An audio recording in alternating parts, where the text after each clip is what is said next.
نبی پاک صلی اللہ علیہ وسلم نے لوگوں کی عظمتیں بیان کی ہیں۔ انسان خوبی اور کمزوری کا مجموعہ ہوتا ہے۔ خوبی اور کمزوری دونوں چیزیں ہوتی ہیں۔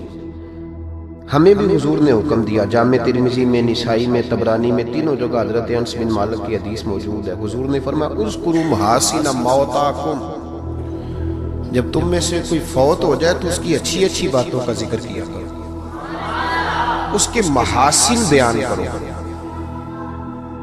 کسی صحابی نے یہاں یہ سوال نہیں اٹھایا کہ یا رسول اللہ بندے میں تو خوبی تھی کوئی نہیں۔ حضور نے یہاں مطلق کہا محاسن موتا، مرنے والے کی اچھی بات۔ اس کا معنی کیا ہے؟ اس کی شرح میں شارحین نے لکھا ہے کہ اللہ نے کوئی مسلمان ایسا پیدا ہی نہیں کیا جس میں کوئی خوبی نہ رکھی ہو۔ اب ایک حدیث اس پر بخاری کی سن لیں، نبی پاک علیہ السلام نے فرمایا اپنی بیوی سے بغض نہ رکھو۔ اپنی بیوی سے اگر تمہیں اس کی ایک عادت ناپسند ہے تو اس عادت پر غور کرو جو تمہیں پسند ہے۔ عورت اگرچہ ناقصات العقل ہوتی ہیں عورتیں، لیکن یہ نہیں ہو سکتا کہ ان میں خوبی کوئی نہ ہو۔ عورتوں میں خوبیاں بھی ہوتی ہیں۔ اپنے خاوند کے حق میں عورت کے اندر کچھ نہ کچھ خوبیاں بھی، بغض نہ رکھو۔ وجہ کیا ہے؟ وجہ یہ ہے کہ اللہ کے رسول علیہ السلام لوگوں کو عزت دینے آئے ہیں۔ میلاد عزت کا نام ہے، حضور عزت دینے آئے ہیں۔ ادھر دیکھو میری طرف، صحیح بخاری مسلم کی حدیث ہے، حضور نے فرمایا جس کے چہرے پہ داڑھی ہو سفید رنگ کی، بزرگ ناراض تو نہیں ہو جائیں گے داڑھی کی بات چھیڑنے سے؟ چلو ہو جائے جو پھر کی غلطی صحیح ہے۔ حضور نے فرمایا جس نے سفید داڑھی والے آدمی کی عزت کی، یہ بخاری مسلم ہے، فرمایا جس نے سفید داڑھی والے بزرگ کی عزت کی وہ سمجھے میں نے اپنے رب کی عزت کی۔ اتنے بڑے لفظ بیان کر دی۔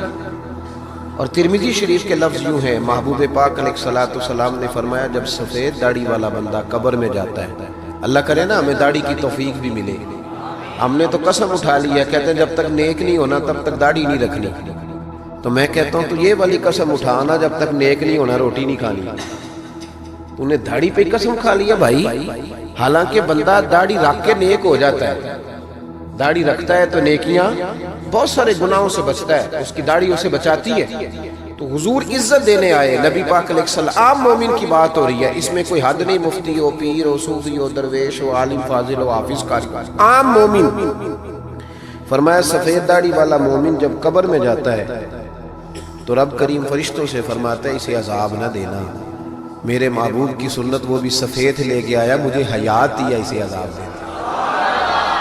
انسانوں میں کمیاں بھی ہوتی ہیں، خوبیاں بھی ہوتی ہیں، لیکن آپ ادھر دیکھیں نبی پاک صلی اللہ علیہ وسلم نے کبھی کسی کی کمزوری کا ذکر نہیں فرمایا۔ ابو جہل شراب پیتا تھا، سارے زمانے کو پتا ہے۔ قبیلہ بنو آراش کا ایک شخص اس زمانے میں نبی پاک کے پاس اس کی شکایت لے کے آیا جب اسلام پر غربت تھی۔ اس زمانے میں ابو جہل اس کا مال دبا گیا اور حضور نے لے کے دیا، وہ ایک تفصیل ہے چونکہ موضوع نہیں، ادھر نہیں جاتا، لیکن نبی پاک علیہ السلام نے کبھی یہ نہیں کہا کہ یہ ڈاکے مارتا ہے، حالانکہ وہ مارتا تھا، وہ غریبوں کا مال لوٹتا تھا، لیکن حضور علیہ السلام نے کبھی یہ بات ارشاد، اس کو ہدایت کی بات کہی، اس کو درس دیا۔ ہمارے ہاں تبلیغ، حضور اس کو تبلیغ کرتے تھے، اس پر تنقید نہیں کرتے تھے، ہم کسی کو تبلیغ نہیں کرتے، اس پر تنقید کرتے۔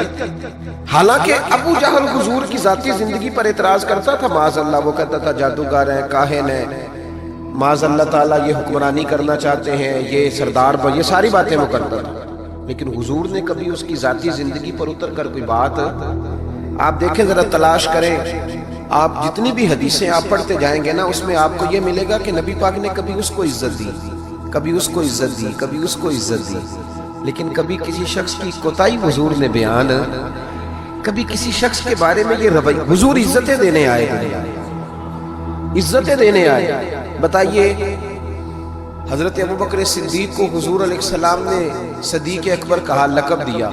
حضرت عمر بھی تو سچ ہی بولتے تھے نا، جناب عثمان بھی تو سچ ہی بولتے تھے نا، حضرت سیدنا مولا علی بھی بولیے، لیکن ان کے اندر وہ خوبی زیادہ پائی جاتی تھی تو نبی پاک علیہ السلام نے انہیں صدیق کہا۔ جناب عمر فاروق اگر حق اور باطل کی بات کرتے تھے تو باتیں حضرت ابوبکر بھی سچی کرتے تھے، لیکن حضور نے انہیں فاروق اعظم کہہ کے عزت دی، حضرت عثمان غنی کو پیکر شرم و حیا کہہ کے نبی پاک نے عزت دی، جناب علی کو اسد اللہ کہہ کے حضور نے عزت دی۔ بہت سارے لوگ ایسے ہیں، جب ہم کتابیں دیکھتے ہیں تو کچھ ایسی چیزیں ملتی ہیں، کچھ جگہوں پہ ایسی چیزیں ملتی ہیں جن کا ذکر ہو سکتا تھا، لیکن نبی پاک علیہ السلام نے کبھی ان کا ذکر، بلکہ عجیب روایت لکھی ہے امام یوسف صالحی نے سبل الہدی والرشاد میں، اکرمہ بن ابو جہل، ابو جہل کا بیٹا۔ یہاں تو اللہ تعالیٰ خیر فرمائے، دادی کا ظلم نہیں لوگ بھولتے، پردادی کا۔ بیبیاں کہتی ہیں تہاڈی دادی جو کرتی تھی کدی تانوں دساں نا، بھائی وہ تو اب چلی گئی بیچاری، اب تو کوئی فائدہ نہیں بتانے کا، بات ختم ہو گئی۔ ہم بھولنے کو تیار، بلکہ ہم یہ کرتے ہیں کہ پنچایت میں کبھی کسی چودھری کے پریشر پہ آ کے صلح کر لیتے ہیں، پر معافی نہیں دیتے۔ کرتے یہ ہیں کہ صلح کر لو، پھر جب کبھی میرے قابو آئے گا تو پھر دیکھ لیں گے اس کا کیا کرنا ہے۔ نبی پاک صلی اللہ علیہ وسلم کے ساتھ جو کچھ ابو جہل نے کیا، حضور نے اس کا ذکر فرمایا، فرمایا فرعون بھی بڑا ظالم تھا، پر یہ جو میرا فرعون ہے یہ اس سے بھی سخت ہے۔ فرعون سے سخت کہا ابو جہل کو، لیکن جب اکرمہ بن ابو جہل نے کہا نا میں کلمہ پڑھنا چاہتا ہوں، ناراض نہ ہونا، ہم عزت نہیں دے پا رہے۔ جو 99 خوبیاں ہیں لوگوں کی وہ چھپ جاتی ہیں، پر ایک خامی ساری دنیا دیکھتی ہے۔ یہ ہمارے اندر کی وہ کمزوری ہے جس نے ہمارے علماء اور مشائخ اور بزرگوں تک کو معاشرے کے اندر بدنام کر دیا ہے۔ ہم نے وہ ایک خامی تو دیکھی، پر اس شخص کی ساری زندگی کی خوبیاں چھوڑ دی، تیری نظر ایک خامی پہ گئی ہے۔ اس کا مطلب ہے تیرا اس مکھی سے تعلق ہے جو صرف گند پہ بیٹھتی ہے، پھول اسے نظر ہی نہیں آتا۔ ہماری ہر محفل میں جب کوتاہیاں ڈسکس ہوں گی تو پھر دنیا میں اچھا کون بچے گا؟ رسول کریم عزت دینے آئے۔